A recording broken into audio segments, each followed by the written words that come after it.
പിതാവിൻ്റെയും പുത്രൻ്റെയും പരിശുദ്ധാത്മാവിൻ്റെയും നാമത്തിൽ ആമേൻ.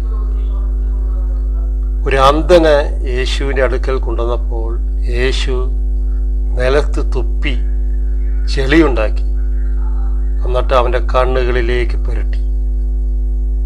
എന്നിട്ട് അവനോട് പറഞ്ഞു, സിലാഹ, അഴയ്ക്കപ്പെട്ട കുളത്തിൽ പോയി കഴുകാൻ പറഞ്ഞു. പോയി കഴുകി കാഴ്ചയുള്ളവനായി തിരിച്ചു വന്നു. അതിന് നമുക്ക് ശ്രമിക്കാം. യോഹന്നാന്റെ സുവിശേഷം 9-ാം അധ്യായം 5 മുതൽ തിരുവചനം. ലോകത്തിലായിരിക്കുമ്പോൾ ഞാൻ ലോകത്തിൻ്റെ പ്രകാശമാണ്.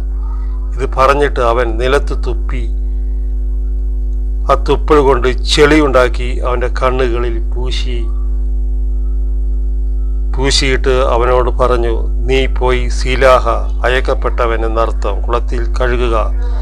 അവൻ പോയി കഴുകി കാഴ്ചയുള്ളവനായി തിരിച്ചു വന്നു. ദൈവമായ കർത്താവിൻ്റെ രക്തത്തിന് വിലയുണ്ട്, തുപ്പലിന് വിലയുണ്ട്.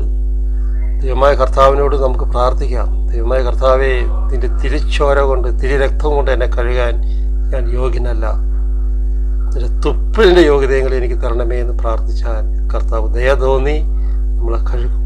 നമ്മുടെ പാവങ്ങൾ വിശദീകരിക്കും, രോഗപീഠകൾ വിട്ടുപോകും, കടബാധിത വിട്ടുപോകും, ദുഃഖം അകന്നു പോകും.